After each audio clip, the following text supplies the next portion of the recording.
Oke, baiklah, Bapak Ibu semua, kita mulai acara kita dengan membacakan basmalah. Bismillahirrahmanirrahim. Bismillahirrahmanirrahim. Assalamualaikum warahmatullahi wabarakatuh. Waalaikumsalam warahmatullahi wabarakatuh. Alhamdulillahirabbil alamin. Wassalatu wassalamu ala asyrafil anbiya'i wal mursalin wa ala alihi wa sahbihi rasulillahi ajma'in. Asyhadu an la ilaha illallah wahdahu la syarikalah wa asyhadu anna Muhammadan abduhu wa rasuluh. Allahumma shalli ala Muhammad wa ala ali Muhammad. Yang kita hormati Bapak Inspektur, Bu Sekretaris, Bapak Ibu Irban, Bapak Ibu Fungsional, dan pelaksana dan rekan-rekan semuanya. Pada kesempatan hari ini kita mengadakan wirid WFH. Alhamdulillah ustadznya telah berada di hadapan kita. Marilah kita mulai acara kita ini.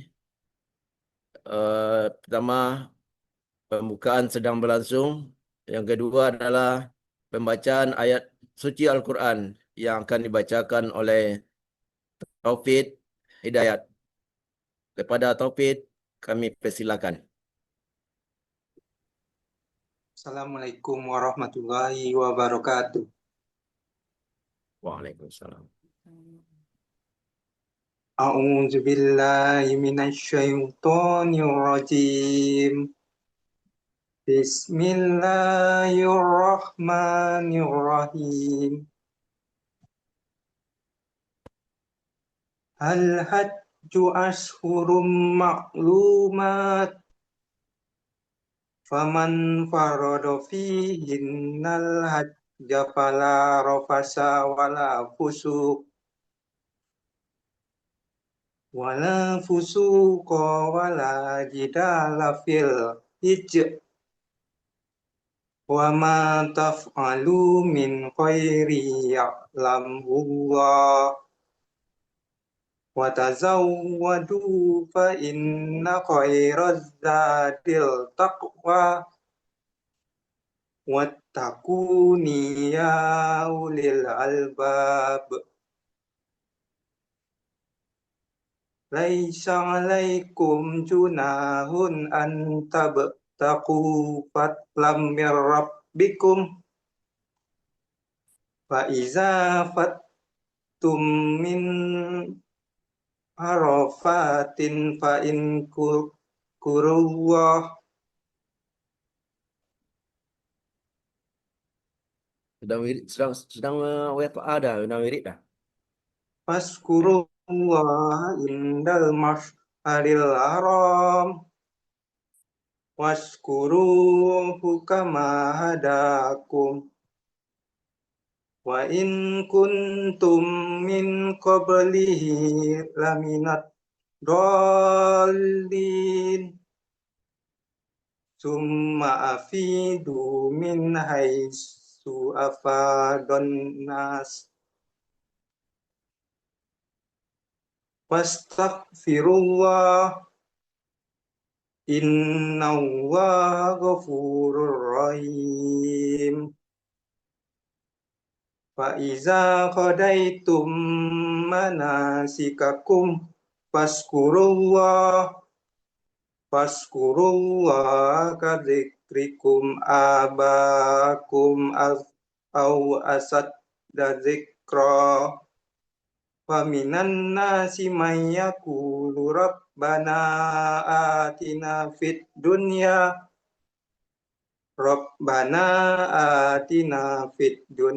wa ma lahu fil akhirati min khalaq. Wa minhum may yaqulu rabbana atina fid dunya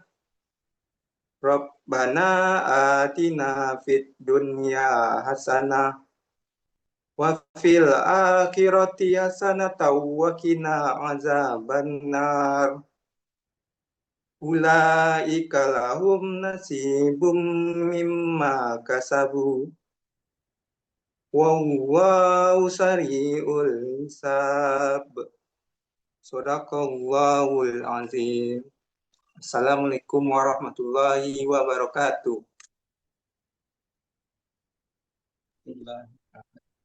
Terima kasih kepada Saudara Taufik yang telah membacakan ayat Al-Quran di hadapan kita bersama. Mudah-mudahan ayat yang dibacakan membuat ketenangan bagi kita semua. Amin, amin ya Rabbal Alamin. Baiklah Bapak-Bapak, Ibu-Ibu semua, kita lanjut kepada acara inti, yakni mendengarkan tausiah wirid pada pagi ini kepada Al-Ustadz Dr. Suprizen MA. Kepada Bapak Ustadz kami persilakan. Bismillahirrahmanirrahim. Assalamualaikum warahmatullahi wabarakatuh. Waalaikumsalam. Alhamdulillahilladzi bi ni'matihi tatimmus shalihat wa bi fadlihi tatanazzalul khairat wal barakat wa bi taufiqihi tatahaqqaqul maqasid wal ghayat. Asyhadu an la ilaha illallah wahdahu la syarika lah wa asyhadu anna Muhammadan abduhu wa rasuluh. Allahumma fasalli wa sallim wa barik ala hadha nabiyil karim wa ala alihi wa ashabihi wa man tabi'ahum bi ihsanin ila yaumiddin, amma ba'du. Faqala Allah ta'ala fil Qur'anil Karim, a'udzu billahi minasy syaithanir rajim. Bismillahirrahmanirrahim. Walillahi 'alan nasi hajjul bait man istata'a ilaihi sabila. Sadaqallahul azim. Al-Quran surat Ali Imran ayat yang ke-97. Summa qala Rasulullah sallallahu alaihi wasallam, al-hajjul mabrur laisa lahu jaza illa al-jannah. Rawahu al-Bukhari wa fi haditsin ukhra, mal hajjul mabrur ya Rasulullah? Qala it'amu ta'am wa ifsyahus salam. Rawahu Ahmad. Yang terhormat Bapak Inspektur Provinsi Sumatera Barat, Bapak Sekretaris, dan seluruh unsur pimpinan, Bapak Ibu keluarga besar Inspektorat Provinsi Sumatera Barat, yang tidak bisa disebutkan nama Bapak Ibu sekalian satu persatu, Bapak Ibu hadirin dan hadirat yang dimuliakan oleh Allah Subhanahu wa Ta'ala. Tentunya tidak bosan-bosan kita ucapkan segala puja dan puji syukur kehadirat Allah Subhanahu wa Ta'ala, Tuhan yang Maha Pengasih lagi Maha Penyayang, kasihnya tanpa pilih kasih, sayangnya tidak terbilang. Sampai saat ini Allah Subhanahu wa Ta'ala masih mencurahkan kepada kita rahmat dan nikmat sehingga kita masih berada dalam keadaan sehat lahir batin. Salawat dan salam semoga selalu tercurah kepada Nabi Muhammad sallallahu alaihi wasallam, juga kepada keluarganya, para sahabatnya, dan orang-orang yang selalu mengikuti jalannya sampai hari kiamat. Allahumma salli wa sallim wa barik alaih. Bapak-bapak, ibu-ibu, hadirin dan hadirat yang dimuliakan Allah Subhanahu wa Ta'ala, materi kita membahas tentang perubahan haji mabrur dan implikasinya terhadap perubahan perilaku keagamaan. Ini tema kita pada pagi hari ini, Pak Ibu.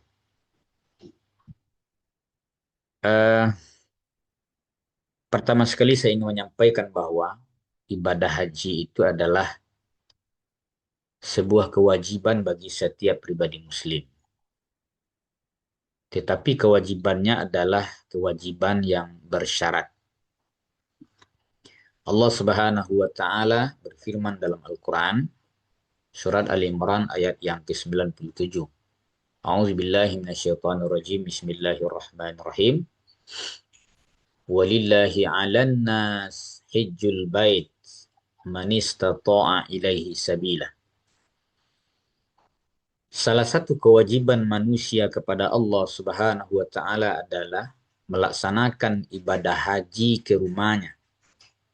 Man istata'a ilaihi sabila.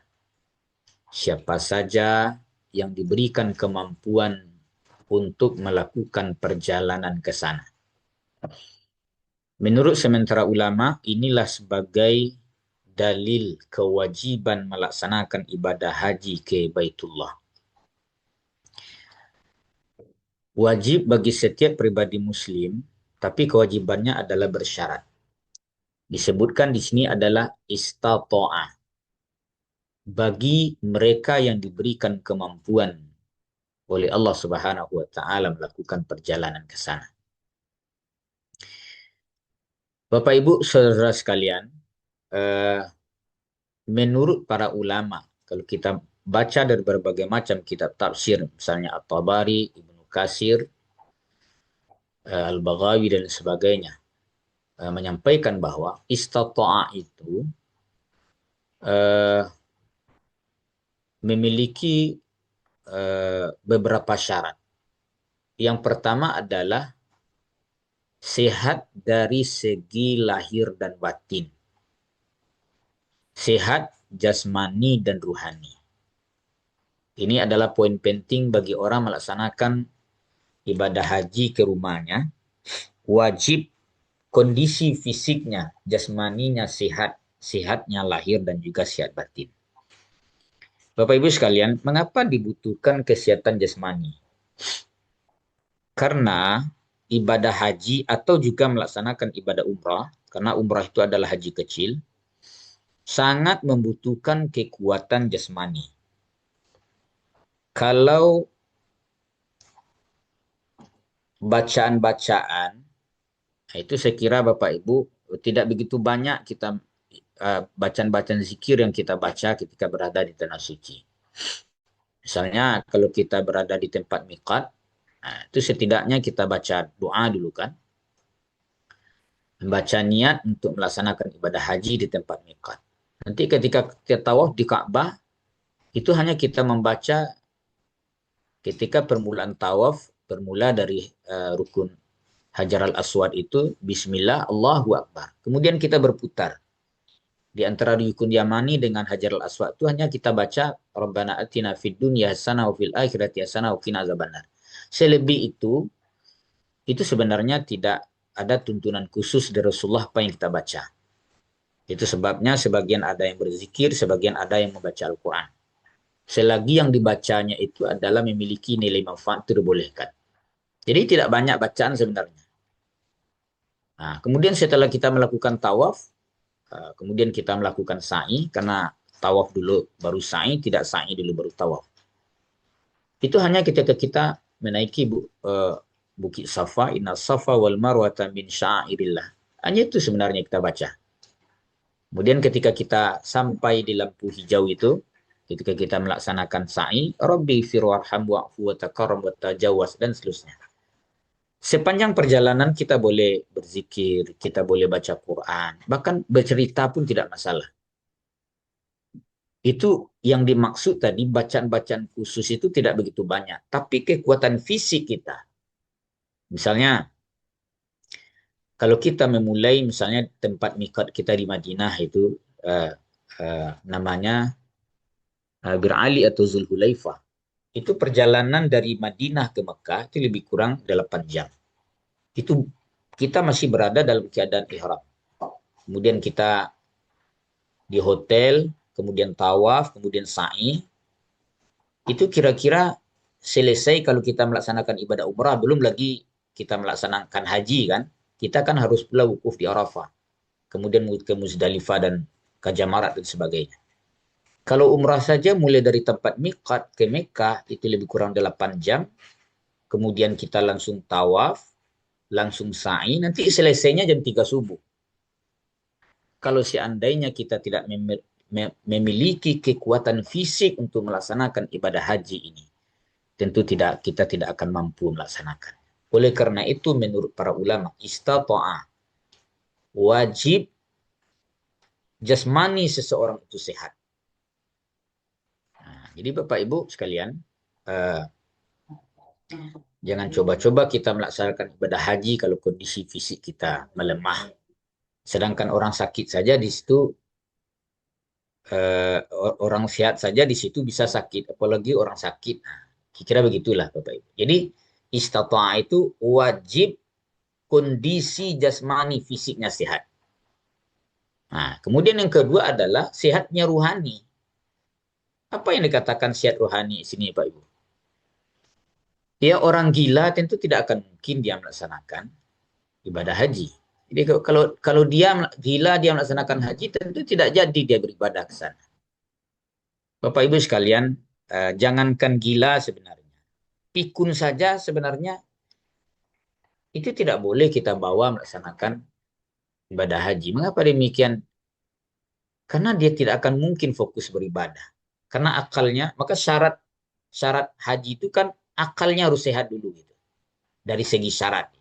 Kalau istata'ahnya adalah ruhaninya, jasmaninya sehat, ruhaninya sehat. Saya punya pengalaman Pak Ibu. Kan saya sering juga membimbing jemaah ini melaksanakan ibadah ke tanah suci ini. Ada suatu kasus Pak Ibu sekalian. Ada seorang bapak-bapak ini pensiun Pak Ibu, pensiun TNI. Bisa bimbing dia. Nah, kemudian ketika mendarat di Madinah, waktu itu salat zuhur, kita ajak dia salat berjamaah ke Masjid Nabawi itu. Kemudian apa kata bapak ini Pak Ibu? Anak mau keluar bahasa Minang Pak Ibu ya. Aku musaji Nabawi ko ambo membiak dulu ko kecilnya. Ambo satu membangunnya. Gitu lebih Ibu. Tekanlah pikun nama itu.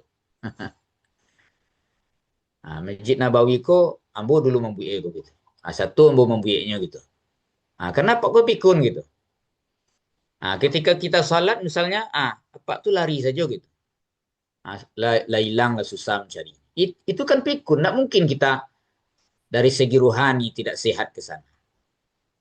Kemudian ketika dia pulang dari Masjid Nabawi itu, lama dia menunggu di pintu gerbang tuh. Disuruh pulang enggak namanya. Ketika ditanya, Abah kok Pak enggak mau ke hotel gitu. Katanya, nyo menunggu cuciongnya manjapui, di sepeda itu. Nah, mungkin di situ di sepeda di Masjid Nabawi itu kan. Ini kan Bapak Ibu, tidak mungkin kita melaksanakan ibadah haji kondisi ruhani kita yang tidak sehat. Nah, ini kata para ulama. Yang pertama itu adalah sehat jasmani, sehat rohani. Ya kan? Nah, kemudian yang kedua adalah memiliki kemampuan biaya. Makanya istata'ah itu lebih kuat arahnya kepada istata'ah itu biaya. Biaya melaksanakan ibadah haji, kemudian keluarga yang ditinggalkan juga ikut dibiayai gitu Pak Ibu. Jadi jangan sampai dia melaksanakan ibadah haji sementara keluarganya tidak makan. Jadi istata'ah itu adalah biaya kepergian dia melaksanakan ibadah haji dan keluarga yang ditinggalkan selama katakanlah 40 hari, selama itu dia menanggung biaya keluarganya di rumah. Nah, Bapak Ibu, istata'ah dalam konteks materi ini ada yang menarik, Pak Ibu. Menariknya di mana? Ada orang yang diberikan kekayaan yang luar biasa. Tapi belum sampai dia ke tanah suci. Tapi ada orang yang sederhana saja hidupnya, Pak Ibu. Saya pernah baca sebuah tulisan di Bukit Tinggi itu tukang menjual apa namanya sayur di pasar. Kok bisa dia melaksanakan ibadah haji? Karena istata'ah itu kan seakar dengan istighfar, minta ampun, meminta kemampuan dia kepada Allah agar dia dimampukan ke tanah suci. Bukan konteks di sini orang yang memiliki kekayaan yang banyak. Bapak Ibu, saya pernah mengajak salah seorang umrah ya Bapak Ibu ya. Jadi Bapak ini adalah memiliki lebih kurang 15 mobil Fuso. Kemudian sekian hektar sawit. Saya pernah ajak Bapak Ibu dia. Sudah 3 kali saja karena dia keluarga terdekat gitu. Jadi dah gitu. Bilo dah ke tanah suci lagi. Jawabannya sederhana saja Pak Ibu. Kalau ambo ke tanah suci beko, Asia nama ben maben apa ko? Maben sawi. Asia mengontrol puso. Asia macam-macam lah kecil. Nah, kemudian Bapak Ibu sakit jantung. Nah, dirawat di Padang tuh di Hermina. Nah, kemudian meninggal. Kekayaan yang diambil oleh istrinya menikah dengan anak buah. Artinya kan ada di bawah sedikit pun ke liang kubur. Padahal kesempatannya kan ada itu untuk beribadah. Nah, Bapak Ibu sekalian, sekarang kalau kota haji itu kan tidak begitu mahal. Sekitar 25 juta mungkin kalau tidak salah kota haji itu kalau kita mengambil. Tapi kok ada sampai sekarang orang tidak mampu mendaftar haji atau sekurang-kurangnya umrah gitu. Sementara rumah dibelinya, mobil dibelinya, motor dibelinya, bajunya mahal-mahal kadang-kadang, sepatunya mahal-mahal. Kalau dia ke tanah suci dia katakan saya belum mampu. Mampunya dari mana lagi? Jadi mampu dalam segi materi, terbiayai perjalanannya dari rumah ke tanah suci, kemudian pulang kembali, dan keluarga yang ditinggalkan juga terbiayai. Itulah namanya istata'ah dalam segi materi, Bapak Ibu sekalian. Nah, itu yang kedua. Yang ketiga adalah tidak ada yang menghalang perjalanan dia melaksanakan ibadah haji itu. Misalnya Bapak Ibu yang menghalang itu terjadi perang. Kalau sekarang kan antara Iran dengan Amerika dan Israel itu kan masih perang Timur Tengah, tapi jalur peperangan itu bukan jalur orang melaksanakan ibadah haji. Tapi bagi penduduk yang berada di Qatar itu bisa saja terancam dia tidak melaksanakan ibadah haji di tahun ini. Karena masih dalam kondisi perang. Itu kan nyawa terancam gitu. Dalam konteks seperti demikian, kalau ada yang menghalang dia melaksanakan ibadah haji, berarti dia tidak wajib. Tapi kalau tidak ada menghalang wajib. Kalau ada menghalang dia tidak wajib gitu. Istata'an.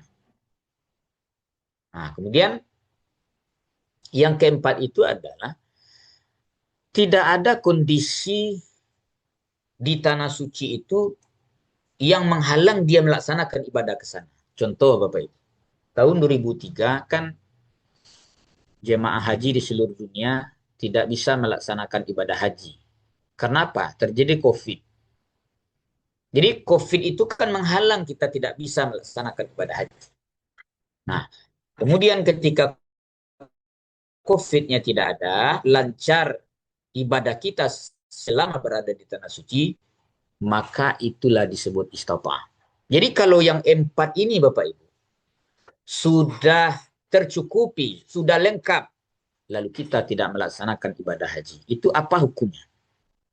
Saya baca riwayat, tapi riwayat ini tidak marfu' sampai kepada Nabi. Tapi hadis ini mauquf sampai kepada tingkat sahabat. Umar bin Khattab radhiyallahu an dalam suatu riwayat mengatakan gini Pak Ibu sekalian. Akibat atau hukum bagi orang yang diberikan kemampuan lalu dia tidak mau melaksanakan ibadah haji atau umrah ke tanah suci. Apa kata Umar bin Khattab radhiyallahu an? Kalau seandainya engkau diberikan kemampuan untuk melaksanakan ibadah haji, kemudian engkau tidak mau melaksanakannya, maka kalau engkau mati nanti suatu saat, kata Umar bin Khattab radhiyallahu an, maka matimu seperti mati orang Yahudi dan Nasrani. Nah, mengapa begitu Pak Ibu sekalian? Disebut oleh Umar matinya orang Yahudi dan Nasrani. Karena orang Yahudi dan Nasrani itu tidak pernah menjajakkan kakinya di tanah haram. Jadi kalau kita ke Mekah itu Pak Ibu, itu jalurnya sudah ada Muslim, non-Muslim. Jadi orang-orang non-Muslim, Yahudi dan Nasrani, itu tidak akan diberi kesempatan menginjakkan kakinya di tanah haram Mekah Madinah. Oleh karena itu, orang yang tidak melaksanakan ibadah haji, yang diberikan kemampuan kepadanya, kata Umar bin Khattab, lalu dia meninggal. Nah, matinya sama dengan mati orang Yahudi dan Nasrani. Ada yang lebih keras ulama salaf lagi Pak Ibu sekalian. Saya baca dalam suatu riwayat yang bernama Abul Aswad ulama salaf. Dia mengatakan, menegaskan begini. Kalau engkau diberikan kemampuan melaksanakan ibadah haji atau melaksanakan umrah, engkau tidak ikut pergi, padahal engkau mampu, maka saya tidak akan mensalatkan jenazahmu kalau engkau meninggal. Begitu kerasnya Bapak Ibu lah masalah-masalah. Oleh karena itu Bapak Ibu yang dimuliakan Allah Subhanahu wa taala, ibadah haji hukumnya wajib setiap pribadi muslim, fardunya bukan kifayah, ini fardu ain. Kewajibannya harus memenuhi syarat yang 4. Kalau dia setelah terpenuhi syarat yang 4, dia tidak mau melaksanakan ibadah haji atau umrah, itu ancaman yang sangat keras dalam agama kita ini. Bapak Ibu sekalian, mengapa ibadah haji ini diletakkan rukunnya pada rukun puncak atau rukun terakhir? Islam itu kan 5 rukunnya. Pertama, mengucapkan 2 kalimat syahadat. Karena pintu masuk Islam itu kan kalimat syahadat. Yang kedua, mendirikan salat. Yang ketiga, berzakat. Yang keempat, berpuasa pada bulan Ramadan. Yang kelima, haji. Mengapa misalnya Pak Ibu tidak setelah salat haji? Atau setelah zakat haji? Atau puasa terakhir misalnya? Mengapa harus haji terakhir? Ini menunjukkan bahwa ibadah haji itu adalah puncak rukun Islam. Setelah dia terpenuhi, dia mantapkan 2 kalimat syahadatnya. Dia harus salat dulu. Jangan dia haji tapi nak salat dia. Itu kemana pergi haji gitu. Makanya dia pulang haji itu tetap tidak salat. Dia harus tegakkan salat 5 waktu dulu. Yang ketiga, bayar zakat kalau dia sudah mampu juga. Yang keempat, dia puasa pada bulan Ramadan. Baru yang kelima itu haji. Makanya dia rukun terakhir Pak Ibu sempurna. Jadi kalau dia sudah melaksanakan ibadah haji, maka sempurnalah keislaman. Jadi bagi siapa saja yang tidak melaksanakan ibadah haji dalam konteks rukun Islam, maka Islamnya belum sempurna sama sekali. Jadi sekali lagi Pak Ibu, jangan haji dulu kalau salatnya belum benar. Sebelum haji itu harus dibenarkan salatnya. Nah, Bapak Ibu sekalian, kemudian ketika seseorang melaksanakan ibadah haji ke Baitullah, ke rumah Allah ini, Pak Ibu, haji yang digapai, yang dicari itu adalah haji yang mabrur. Bukan sekedar haji gitu. Banyak orang yang pergi haji belum mabrur. Tapi ada orang yang tidak haji tapi sudah mendapatkan mabrurnya. Tentu yang lebih lengkap itu haji mabrur. Jangan haji saja tapi tidak mabrur. Ada mabrur tapi belum haji. Kalau bagusnya kan haji dan mabrur, kan begitu. Nabi SAW dalam hadis Sahih Bukhari, kita sebutkan tadi Bapak sekalian, Al-hajjul mabrur laisa lahu jazaa' ilal jannah. Haji yang mabrur tidak ada balasannya lagi, kata Rasulullah, kecuali dihargai dia dengan surga. Itu adalah prestasi yang tertinggi. Kalau dia nanti meninggal di tanah suci, maka dia tidak boleh dimandikan jenazah. Dia dibungkus dengan kain ihram. Dan dia bangkit dengan kain ihram itu pada hari kiamat. Dan dia dijamin oleh Rasul SAW dalam hadis itu. Haji yang mabrur tidak ada lagi balasannya. Apa itu? Illal jannah. Kecuali surga. Tapi Nabi menyebut bukan haji saja mabrur. Nah, Bapak Ibu sekalian, tentu banyak di antara kita bertanya, Pak Ibu, yang haji mabrur itu seperti apa konsepnya dalam Islam? Tuntunannya bagaimana dalam Al-Quran dan Sunnah, dalam Nas, tentang haji yang mabrur ini? Nah, mungkin banyak orang berkata, apakah setiap orang pulang haji itu hajinya sudah mabrur? Belum tentu seperti itu. Apakah setiap orang yang sudah bergelar haji itu sudah dikatakan bisa mabrur? Tidak. Bapak Ibu sekalian, gelar haji itu kan hanya di negara kita ini saja ini. Beribadah tapi dia gelar. Di Timur Tengah itu kan Nggak ada orang bergelar haji sana. Di Malaysia mungkin nggak ada pula bergelar haji. Nah, di negara awakku, di Bapak Ibu, haji itu kan dulu diagi oleh, kalau kita literatur sejarahnya itu kan diagi oleh tentara Belanda itu. Itu harus disurgai kalau dia sudah haji. Tapi menurut saya Bapak Ibu, tidak dilarang pula kalau ada gelarnya haji. Tapi haji bukan menandai bahwa dia sudah haji mabrur. Begitu Bapak Ibu, ya kan? Nah, Bapak Ibu sekalian, peci yang putih, ada pula yang memandang Pak Ibu, kalau lah balik haji itu kan serba putih dia pakai, peci kepala putih ya gitu, baju putih ya. Boleh memakai simbol-simbol putih, tapi sekali lagi, memakai peci putih bukan tanda haji mabrur. Itu tanda mungkin kalau dia sudah pulang di tanah suci. Nanti kalau peci hitam seperti saya ini nak dikatakan orang tidak mabrur nanti kemana itu, Pak Ibu. Bukan itu tandanya. Nah, Nabi SAW menyebutkan apa itu haji mabrur? Uh, Malhajul mabrur ya Rasulullah. Ini sahabat bertanya ini. Dalam hadis yang dikatakan oleh Imam Ahmad. Haji mabrur itu apa ya Rasul? Ita'amu ta'am wa ifsyahus salam. Nah, kalau kita lihat dalam syarah-syarah hadis seperti Ibnu Hajar dalam kitabnya Fathul Bari, kalau yang dikatakan haji mabrur itu adalah haji yang seluruh rukun syarat sudah terpenuhi semuanya. Tidak pernah tinggal. Itu sudah dikatakan mabrur, kata Ibnu Hajar. Tapi ulama lain tidak hanya itu konsep haji mabrur. Bila dibandingkan dengan hadis, dengan hikmah di tanah suci, itu membekas kepada kepribadiannya atau tidak. Itu mabrur. Jadi kalau kata Nabi SAW ini,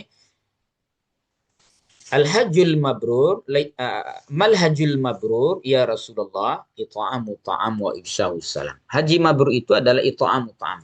Ita'amu ta'am ini secara sederhana, makna literalnya adalah memberikan makan orang lapar. Tapi ulama lebih luas memaknai ita'amu ta'am itu bukan itu. Terciptanya kedermawanan setelah dia pulang melaksanakan ibadah haji. Jadi kalau hajinya mabrur itu Pak Ibu tidak kikir lagi hidupnya. Suka memberi, suka jadi donatur, suka bersedekah, suka memberi makan anak yatim, suka memberikan kelapangan kepada orang-orang susah. Gitu. Jadi haji mabrur itu Pak Ibu bukan setelah dia haji, pikirannya hanya materi dunia, bagaimana menukar mobil, membeli rumah-rumah mewah lagi. Bukan itu prinsip haji mabrur kalau dia sudah pulang haji itu. Bagaimana kedermawanan itu tercipta pada dirinya. Ya. Nah, ini Pak Ibu yang dimuliakan Allah Subhanahu wa taala. Yang kedua itu adalah ifsyahus salam. Yang dikatakan ifsyahus salam itu adalah menyebarkan salam. Ulama lain menjelaskan begini, ifsyahus salam itu bukan menyebarkan assalamualaikum salam, bukan begitu Pak Ibu sekalian.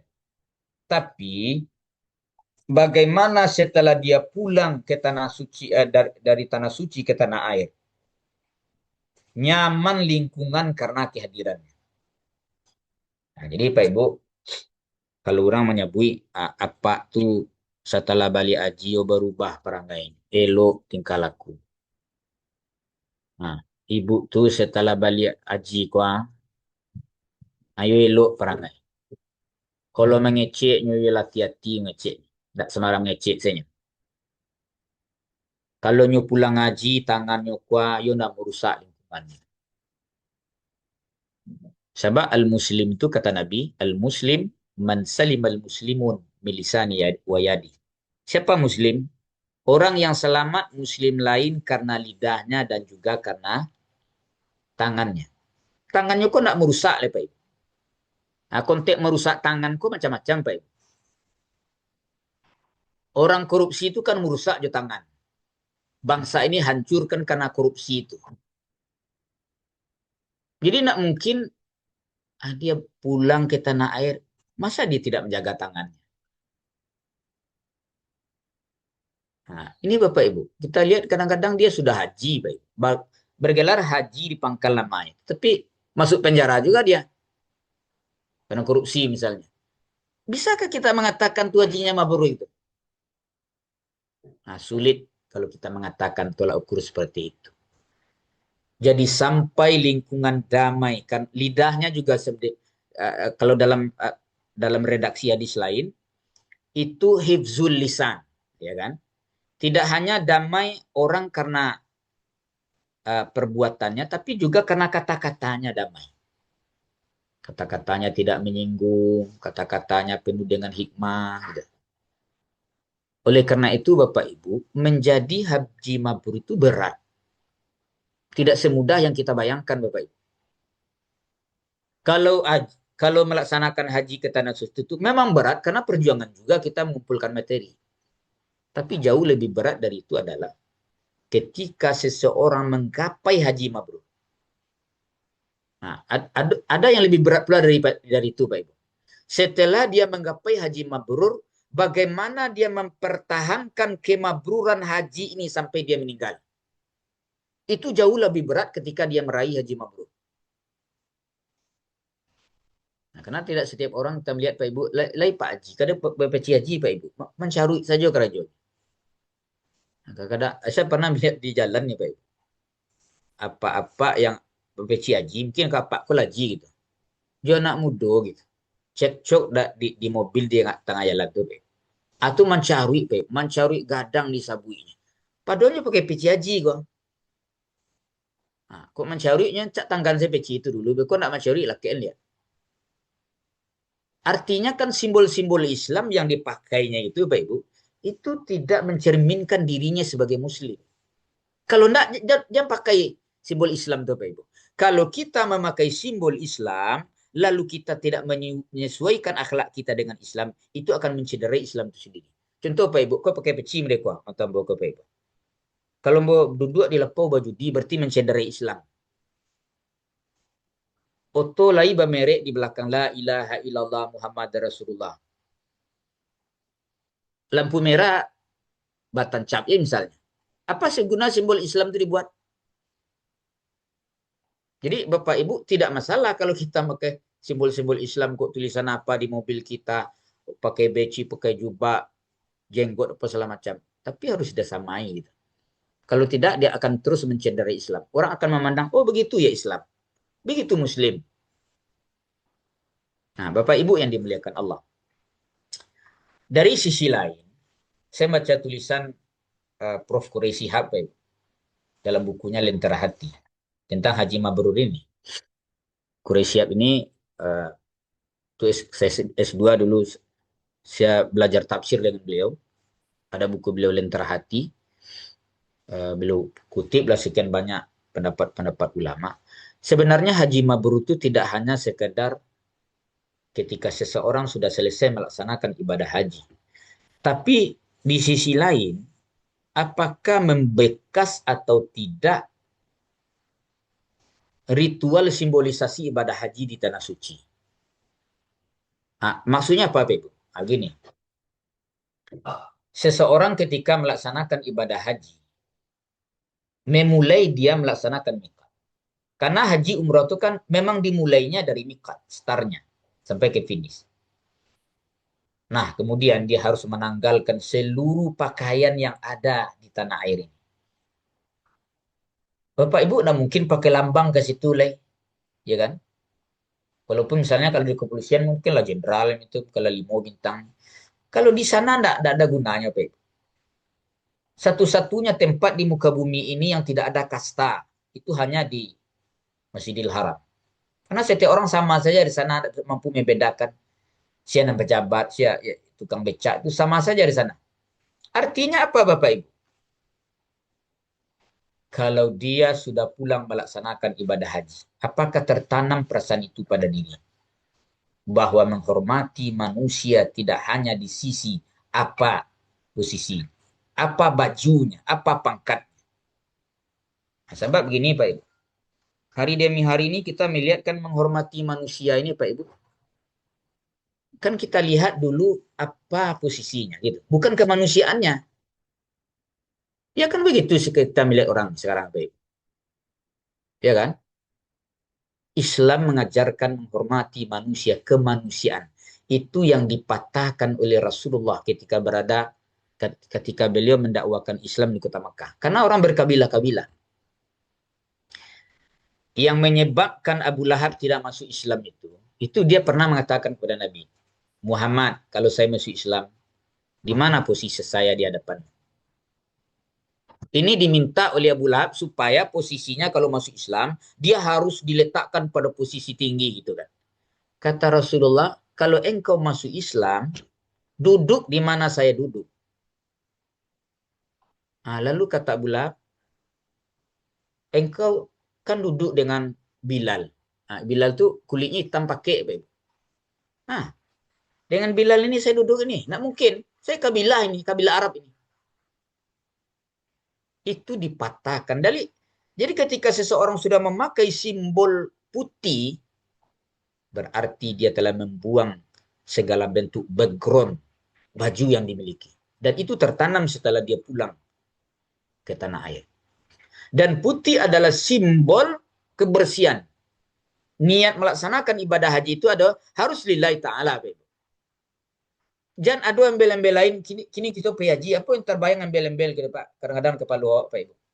Setelah ini saya sudah bergelar dipanggil orang Pangkalama sudah haji gitu. Atau haja. Itu kan embel-embel yang terbayang dalam benak kepala. Padahal tujuan ke sana adalah lillah wa lillahi, Bapak Ibu. Saya mencek Al-Quran terkait dengan haji umrah itu. Mengapa Allah memulai dengan lillah? Wa atimul hajja wal umrah lillah. Walillahi ala nasi hijjul bait. Itu kan tujuannya memang ke situ beribadah kepada Allah. Karena banyak orang sekarang tidak beribadah saja, Pak Ibu. Selfie-selfie. Setiap selfie. Ini selfie. Itu selfie. Tidak ada ibadahnya lagi gitu. Kadang lihat lebih banyak tidurnya di hotel. Tidak mau dia beribadah. Karena sekali lagi konsep putih itu tidak membumi dalam kehidupannya. Bahwa itu lillahi ta'ala. Nah, sedikit lagi Pak Ibu. Nah, kemudian ketika dia melaksanakan tawaf di Ka'bah. Bapak Ibu, Ka'bah itu kan simbol keberadaan Tuhan di dunia. Tapi Ka'bah bukan Tuhan. Jadi kalau ada orang pergi ke Masjidil Haram, lalu Ka'bah itu dia sembah Ka'bah itu musyrik. Ka'bah itu tempat kita menghadap. Kita beribadah kepada Allah Subhanahu wa taala. Jadi bagaikan matahari memancarkan sinarnya ke semesta. Di sana ada bulan, beberapa planet yang mengitari. Kita ini Bapak Ibu ketika tawaf itu menyatu dengan semesta ini sebenarnya. Kita tidak bisa lepas kontrol dari orbit kita tawaf tadi. Nah, ini menunjukkan bahwa setelah pulang haji, kita tidak boleh lepas kontrol kita dari Allah Subhanahu wa taala. Seolah-olah perjalanan hidup ini kita berada dalam keadaan tawaf. Sebab kalau sudah lepas kontrol dari garis orbit, maka itu akan terjadi kehancuran. Kita dalam hidup ini, cobalah lepas kontrol kita kepada Allah, pada Tuhan. Pasti binasa kehidupan kita ini. Ingat Allah. Wa huwa ma'akum aina ma kuntum. Dia selalu bersamamu di mana saja kamu berada. Seolah-olah dia berada dalam posisi tawaf. Nah, itu. Kemudian setelah tawaf dia akan pergi melaksanakan sa'i. Apa yang dikatakan sa'i itu, Pak Ibu? Sa'i secara sederhana adalah usaha maksimal. Safa adalah kesucian. Marwah adalah kepuasan. Jadi dalam kehidupan ini Bapak Ibu, bagi orang yang sudah pulang haji itu tetap berusaha secara maksimal. Beraktivitas. Tapi ingat, mulailah dari kesucian. Niat suci, perbuatan suci, ujungnya pasti kepuasan. Bapak Ibu sekalian, kalau kita memulai kehidupan kita ini dengan safa, dengan kesucian tadi, pasti ujungnya hidup akan puas, bahagia. Dunia akhirat. Biarlah hidup kita ini sederhana, Pak Ibu. Rumah sederhana, ya kan? Mobil sederhana, pakaian sederhana. Tapi kalau dimulai dari safa, dari kesucian, tidak ada bercampur dengan harta-harta haram di sana. Insya Allah, Bapak. Damai tentram hidup kita di kemudian hari. Jadi sa'i mengajarkan demikian. Dari sa'i adalah kerja maksimal, dimulai dari kesucian, maka ujungnya pasti kepada kekuasaan. Nah, setelah itu dia wukuf di Arafah. Kalau haji, kalau umrah tidak perlu wukuf. Baik. Wukuf itu adalah inti haji. Wukuf itu maknanya adalah berdiam diri sejenak. Arafah itu adalah pengetahuan. Jadi bagi orang yang pulang haji kok Pak Ibu, acuk-acuk merenung diri, berkhalwat, berzikir. Siapa diri kita, siapa Tuhan, di mana kita berasal, di mana kita sekarang, di mana kehidupan ini akan berakhir. Itu kan Arafah, Pak. Berdiam diri sejenak, merenung siapa kita, kemana perjalanan kehidupan ini akan berakhir. Itu jarang direnung oleh manusia di dunia ini, ya kan? Nah, kemudian Bapak Ibu sekalian, kan melontar jumrah di Jamarat itu. Melontar jumrah itu kan hakikatnya kan melempar setan Bapak Ibu. Walaupun setannya kan nampak di situ. Kita kan ambil batu kecil lalu kita lempar. Mohon maaf Pak Ibu ya. Kalau secara kasat mata kita melihat kan perbuatan itu seperti perbuatan dipandang dari luar gitu maksudnya. Kan seperti perbuatan anak kecil tuh Pak Ibu. Ambil batu lempar-lempar begitu. Yang dilempar tidak ada kan. Lalu kita berlari-lari kecil kan. Secara kasat matanya kan seperti perbuatan kita. Tapi hikmahnya itu ada. Melempar jumrah itu adalah melempar setan. Jadi dalam kehidupan ini kita, Bapak Ibu, tidak pernah berhenti memerangi setan dalam hidup ini. Nah, coba Bapak Ibu pagi-pagi, orang azan, Allahu Akbar, Allahu Akbar. Kan azan itu terdengar Pak Ibu. Pasti setan berperang di sana dengan jiwa kita. Sholat ke masjid tahu enggak? Sholat tidak. Sholat tidak. Makanya orang kalau sholatnya terbit matahari baru dia sholat, berarti kalah. Dia tidak melempar setan. Apalagi kalau orang sudah pulang haji, takluk oleh setan dirinya. Kemana-mana dia dibawa menjadi induk setan pula kadang-kadang dalam kehidupan ini. Nah Bapak Ibu, ini dalam buku Lentera Hati saya baca bahwa haji mabrur itu juga membekas simbol ritualisasi ibadah haji di tanah suci menjelma di dalam kehidupannya. Sehingga ketika dia pulang ibadah haji itu Bapak Ibu, betul-betul tampak perubahan total pada diri. Aneh kita melihat kadang-kadang Pak. Di Indonesia ini adalah jamaah haji yang paling terbanyak di dunia. Tapi korupsi kita nomor berapa Pak? Ya kan? Kemaksiatannya bagaimana di Indonesia? Seharusnya kalau pulang haji itu akan mengadakan sebuah perubahan total. Tapi tidak seberapa perubahan yang kita lihat bagi orang-orang yang pulang haji itu. Baik. Dari mana salahnya? Itu makanya haji mabrur itu posisinya tinggi, nilainya surga. Menggapainya tidak mudah. Mempertahankannya jauh lebih sulit daripada meraihnya. Sampai dia meninggalkan dunia yang fana. Baru Allah beri kepadanya penghargaan. Inilah surga bagimu. Wahai para tamu-tamu Allah. Bapak Ibu cukup panjang mungkin dialog kita lebih perbanyak Pak Nisra ya. Ya, Ustaz. Ya, dialog aja kita perbanyak Pak. Mungkin sebagai pengantar itu saja yang saya sampaikan. Silakan Bapak Ibu kalau ada yang bertanya yang perlu kita diskusikan. Baiklah, Bapak Ibu, terima kasih kepada Ustadz yang telah menyampaikan tausiahnya di hadapan kita bersama. Bagi Bapak Ibu yang ada pertanyaan, kami persilakan untuk bertanya.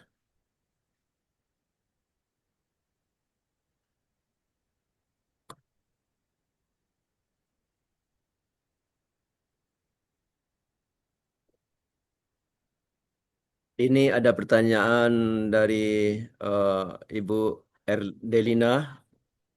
Pada saat sekarang untuk pergi haji pakai daftar tunggu. Seandainya sudah mendaftar namun yang bersangkutan meninggal sebelum gilirannya tiba, bagaimana situasi seperti ini, Pak? Ya. Dari Ibu siapa tadi Pak Nisra? Bu Erdelina. Bu Lina ya, panggilan Bu Lina. Ah ya. Nah, ini yang ditanyakan oleh Bu Lina ini banyak terjadi Pak Ibu. Misalnya kita sudah daftar haji. Menunggu haji itu kan sekarang enggak durasi waktunya bisa 15 tahun, bisa 20 tahun, ada yang 25 tahun dan sebagainya. Kita kan sudah mendaftar, sudah mengambil kuota karena lillahi ta'ala. Kemudian kita meninggal Bapak Ibu sekalian. Niat kita melaksanakan ibadah haji itu sudah sampai kepada Allah. Dan keluarga kita nanti akan menggantikan, membadalkan haji kita yang sudah terniat. Nah, makanya dulu kan ada hadis seorang perempuan, ya Rasulullah, ibu saya sudah meninggal. Bolehkah saya menghajikannya? Maka hajikanlah ibu. Jadi Pak Bu Lina itu tercapai insya Allah. Karena ibu kan sudah berniat. Bu sudah mendaftar. Niat ibu sudah sampai kepada Allah. Cuma kita dipanggil atau tidak itu qadarullahnya. Kalau Allah menakdirkan usia kita panjang bisa sampai. Tapi kalau tidak, maka dibadalkan suatu saat oleh keluarga kita sendiri. Saya kira gitu Pak Nisra. Insya Allah Bu Lina yang kalau ada keluarganya atau siapa saja yang sudah mendaftar kemudian belum terpanggil ke tanah suci meninggal, insya Allah Allah Subhanahu Wa Taala sudah mencatat niatnya itu. Insya Allah sampai. Itu Pak Nisra. Oke Pak, oke Ustaz. Bagaimana Bu Lina? Bagi Bapak Ibu yang lain, dipersilakan. Bisa langsung bertanya kepada Ustadz. Silakan raise hand atau ditulis pertanyaannya di chat pertanyaan.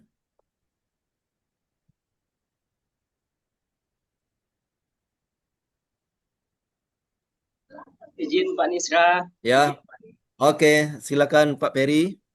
Ya, suara saya jelas Pak ya. Jelas sekali. Baik, terima kasih. Assalamualaikum warahmatullahi wabarakatuh. Waalaikumsalam. Izin Pak Ustadz. Ini saya mau sedikit apa ya, bertanya. Sebenarnya ini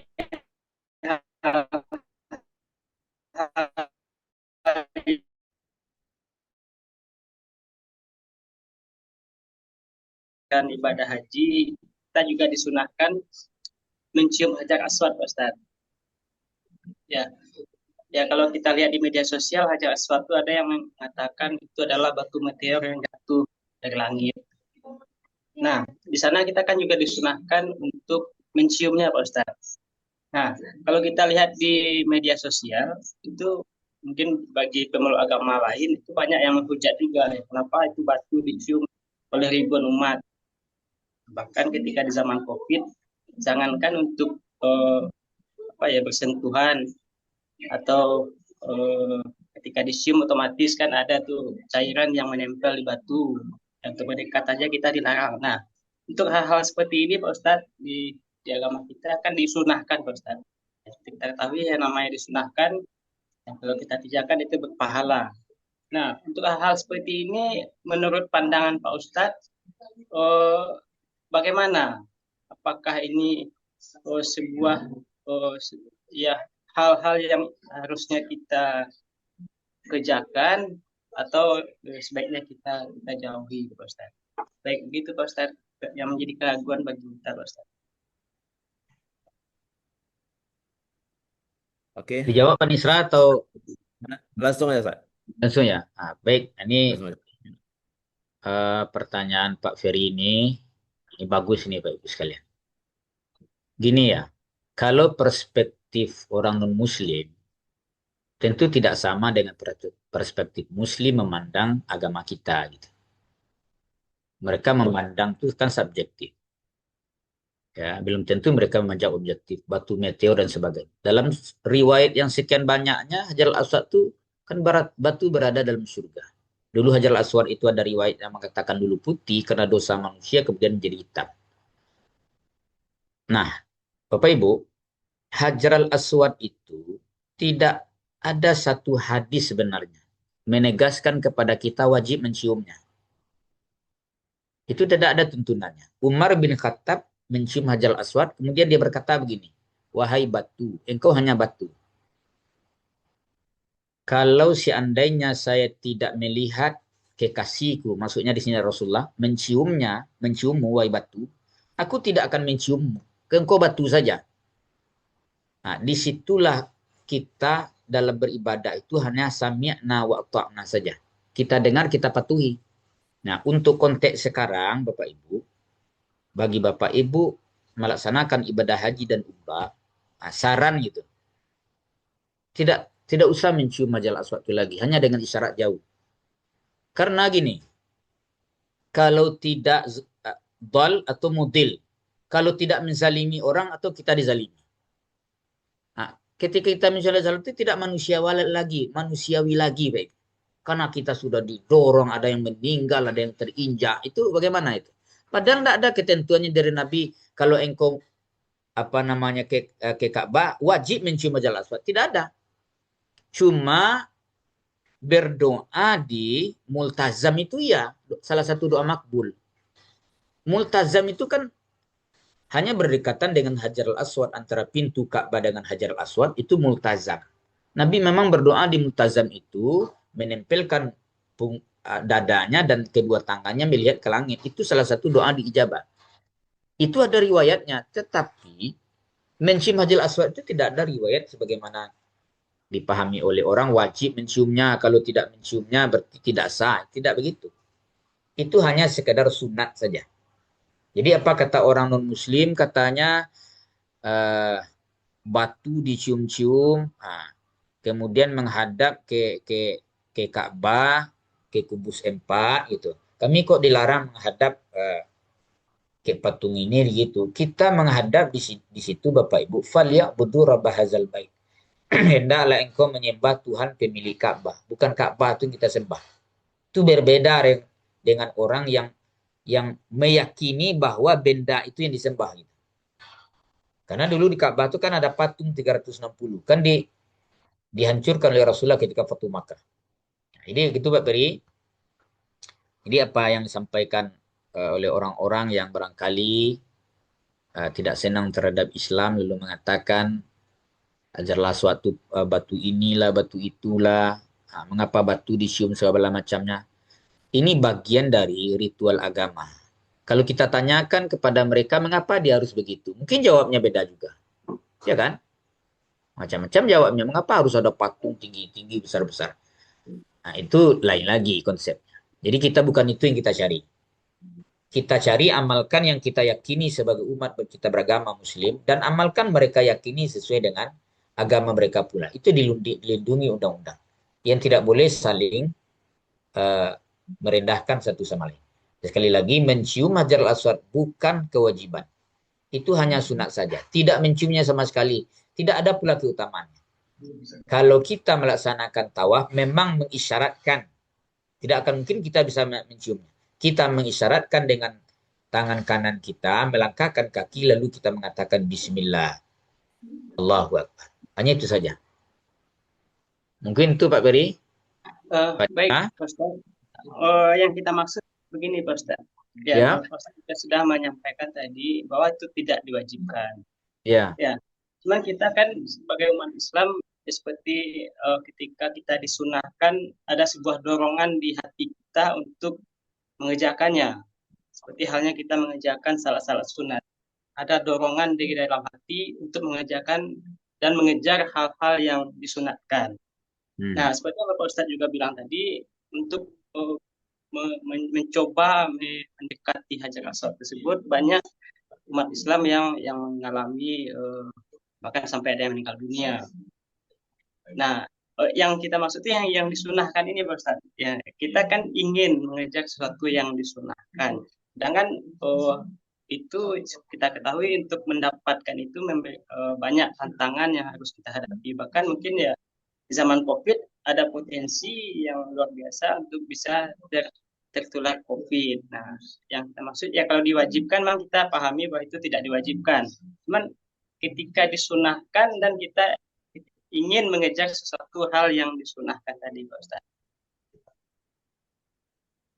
Nah, itu bagaimana menurut Pak Ustaz, apakah lebih baik tidak dikerjakan atau bagaimana?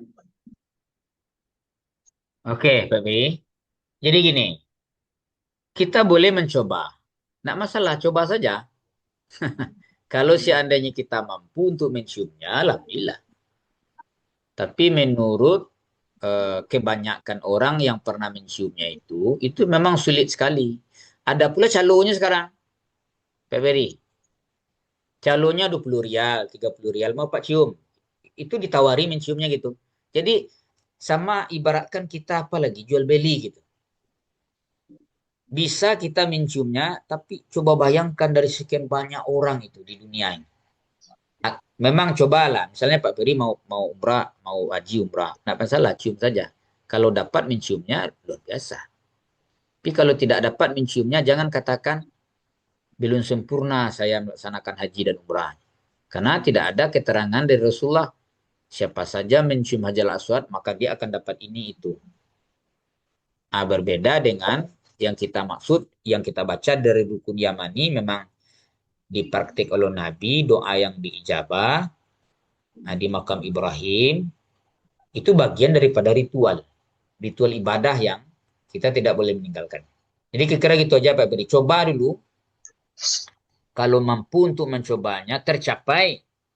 Nah, alhamdulillah tuh. Tapi kita sudah coba kan, wah, tidak mungkin ini. Hampir lo mati misalnya sinan ya jadi coba boleh ke pulang senyawa awak pulang itu. Tentu lebih utama kita menyelamatkan jiwa kita dari itu. Tidak salah do ibu dari Malaysia tahun kemarin, tidak salah, dipaksakan juga mencium itu. Dia ibu alat terjatuh, terinjak, lalu meninggal. Agak gitu. Baik, Pak Ustaz. Terima kasih Pak Ustaz. Okay. Yalah, ya, makasih Pak Ferry. Dan ada pertanyaan dari Pak Kesubak, Pak Rifal, yang bertanya kemarin ada wacana mekanisme keberangkatan haji yang mana bagi cepat melunasinya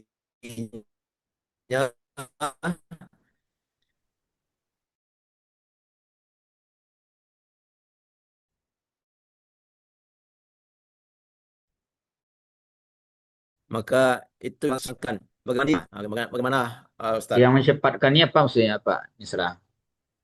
Ya, bagi yang cepat melunasi, maka dia dahulu berangkat ya. Oh, wacana bagi siapa yang cepat melunasi, Melunasi, maka dia dapat cepat langsung pergi. berangkat. Ini sudah di apa Pak Nisra, sudah di toko Palu itu sudah oke gitu. Belum lagi, ini wacana Wacana aja. kan. Iya. Ya kalau begitu Saya bisa baru jadi mendengar. orang miskin nggak bisa jadi pergi kan begitu. Tapi Iya. kalau di kan ada kotanya Haji Plus itu 300 juta, itu beda dengan kota antrian gitu Pak Nisra dari Kementerian Agama. Iya, sahabat. Nah, itu beda apanya. Yang antrian ini memang berbeda dengan kota yang Haji Plus itu tadi, yang punya kemampuan misalnya. Atau bisa jadi kadang dia pejabat negara itu kan. Atau dia di Kementerian Agama dia membimbing. Nah, itu memang kalau tidak dengan dia membimbing lalu bagaimana lagi itu tidak masalah. Tapi yang seperti tadi itu pasti terjadi perdebatan itu. Misalnya Pak Nisra ini hanya punya uang banyak, lunas langsung berangkat. Saya tidak punya uang, saya miskin misalnya. Itu dampaknya kan berbahaya juga ke depan itu kalau itu di apa di toko Palu apa kan undang-undang itu kan. Nah, lalu apa yang terjadi di kemudian hari? Pasti orang miskin berpuluh-puluh tahun nanti akan menunggu. Ini orang kaya ini punya uang. Boleh orang kaya pergi, tapi jalurnya bukan jalur antrian tadi. Ada kotanya khusus. Plus namanya. Saya bertanya ke Kementerian Agama itu plus itu apakah sama dengan antrian? Tidak, kotanya beda katanya. Kira-kira itu Pak Nisra. Kita lihat aja nanti bagaimana itu aturan regulasinya itu. Yang punya uang Ya, oke, Ustaz. donasi cepat pergi itu kan. Iya. Oke, baik, Ustaz. Ini ada pertanyaan lagi dari Pak Fale. Ada sebelumnya kami tanyakan pada Pak Rifal bagaimana? Sudah puas dengan jawaban Ustaz? Oke, Pak Isra lanjut. Oke. Ustaz Irfan udah puas. Kita lanjutkan dengan pertanyaan Pak Pale. Pak Pale bertanya, Ustaz. Pak Pale ya. Ya, Pale. Umur yang paling muda katanya, Ustaz. Umur yang paling muda bisa berangkat haji reguler adalah umur 17 tahun. Apakah benar, Ustaz? Katanya. Pak Ini Pale Pak Pale bacanya yang di mana? baca. Pak? Pak Pale bacanya di mana? Ya, Ustaz. Oh, saya baca ini Ustaz, jadi paling muda bisa mendaftar haji itu adalah umur 12 tahun. Kemudian dari 12 tahun setelah mendaftar haji, paling cepat bisa diberangkatkan itu adalah setelah dia antri 5 tahun. Nah, saya nggak tahu, saya belum baca apakah memang ada aturan tertulis, tapi yang dari saya baca-baca dari media sosial seperti itu, Ustaz. Kurang lebih seperti itu, Ustaz. Nah, baik. Nah, ini gini, kalau yang sejauh yang Pak pahami nih Pak Pale, kalau syarat haji itu kan dia balik gitu. Terbalik. Jadi ini kalau berdasarkan peraturan Menteri Agama nih PMA nomor 29 tahun 2015, usia minimal mendaftar haji reguler di Indonesia itu kan usia 12 tahun. Atau anak usia 12 tahun sudah diperbolehkan mendaftarkan dan mendapatkan porsi haji. Ini kan mengingat panjangnya antrian. Jadi kalau 12 tahun itu sudah diberikan kebebasan oleh PMA ini tahun 2009-2015. Kalau 12 itu kalau menurut aturan kita kan sudah balik juga namanya. Sebab ulama-ulama itu menyebutkan haji itu balik kan gitu kan. Kalau 12 tahun saya kira mungkin sudah balik. Kita rujuk saja ke apa ini Pak Pale? Yes, Ustaz. Peraturan Menteri Agama ini saja ini tahun 2015 nomor 29. Usia minimal mendaftar haji reguler di Indonesia adalah 12 tahun. Mungkin 12 tahun itu mendaftarnya aja ada mungkin menunggu antrian sekian panjang kan. 12 tahun ke 20 tahun. Nah, itu sekitar 32 tahun baru dihaji kan. Jadi kalau dia misalnya umur 50 baru haji itu beberapa tahun pula dia menunggu gitu kan. Saya kira mungkin tidak masalah umur 12 tahun diberi aturan oleh Kementerian Agama. Khusus haji mungkin ya. Tapi kalau umrah saya kira kalau kita pernah pergi umrah Pak Ibu, kadang anak kecil tuh setahun umurnya 2 tahun juga itu dibawa juga oleh orang tua. Ya kan karena haji itu jauh lebih ketat, lebih rumit, lebih memakan waktu ya dibandingkan umrah kan hanya 12 hari saja. Sekarang itu Pak Wale ya. Siap, Ustaz. Jazakumullah khair. Ya, mana Pak Pale? Siap? Mana Bapak Ibu yang lain? Masih ada pertanyaan?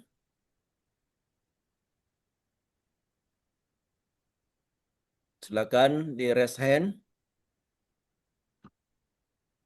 Kalau tidak ada, kita tutup acara kita lagi.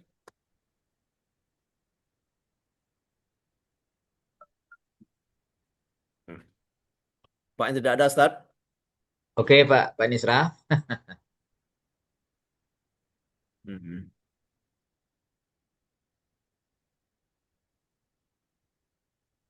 Baiklah Bapak Ibu semuanya, karena tidak ada pertanyaan, kita akhiri acara kita dengan membacakan doa pada Ustadz. Disilakan menuntun doanya. Baik Bapak Ibu sekalian, kita berdoa kepada Allah Subhanahu wa taala untuk menutup kegiatan pengajian kita pada pagi hari ini. A'udzubillahi minasyaitonirrajim. Bismillahirrahmanirrahim. Alhamdulillahirabbil alamin. Wassalatu wassalamu ala asyrafil anbiya'i wal mursalin wa ala alihi wa sahbihi ajmain. Allahumma fir lana dzunubana wa liwalidayna warhamhuma kama rabbayana shighara wa li jami'il muslimina wal muslimati wal mu'minina wal mu'minati al ahya'i minhum wal amwat innaka ala kulli syai'in qadir. Allahumma iftah alaina أبواب الخير وأبواب البركة وأبواب النعمة وأبواب الرزق وأبواب القوة وأبواب الصحة وأبواب السلامة وأبواب الجنة. اللهم عافنا من كل بلاء الدنيا وعذاب الآخرة، واصرف عنا بحق القرآن العظيم ونبيك الكريم شر الدنيا وشر الآخرة. غفر الله لنا ولهم برحمتك يا أرحم الراحمين. اللهم إنا نسألك سلامة في الدين وعافية في الجسد وزيادة في العلم وبركة في الرزق وتوبة قبل الموت ورحمة عند الموت ومغفرة بعد الموت. اللهم إنا نسألك علما نافعا ورزقا واسعا وعملا متقبلا. اللهم إنا نعوذ بك من قلب لا يخشع ومن دعاء لا يسمع ومن نفس لا تشبع ومن علم لا ينفع. اللهم إنا نعوذ بك من الهم والحزن ونعوذ بك من العجز والكسل ونعوذ بك من الجبن والبخل ونعوذ بك من غلبة الدين وقهر الرجال برحمتك يا أرحم الراحمين. يا الله يا ربنا يا ذا الجلال والإكرام يا حي يا قيوم. Jadikanlah kami bagian dari hamba-hamba yang Kau berikan kemampuan untuk bisa melaksanakan ibadah haji ke rumah-Mu, ya Allah. Panggillah kami dalam waktu dekat untuk bisa menunaikan ibadah haji rukun Islam yang kelima ini ke rumah. Mudahkanlah segala urusan kami, ya Allah. Lapangkanlah seluruh rezeki-rezeki kami. Niatkanlah niat suci hati kami. Berikanlah niat yang suci hati kami untuk bisa melaksanakan ibadah haji ke rumah. Ya Rabbana ya Zal Jalali wal Ikram. Bagi saudara-saudara kami yang sebentar lagi akan melaksanakan ibadah haji ke rumah, berikanlah kepada mereka ya Allah kesehatan lahir dan batin, niat ikhlas mereka melaksanakan ibadah kesahnya.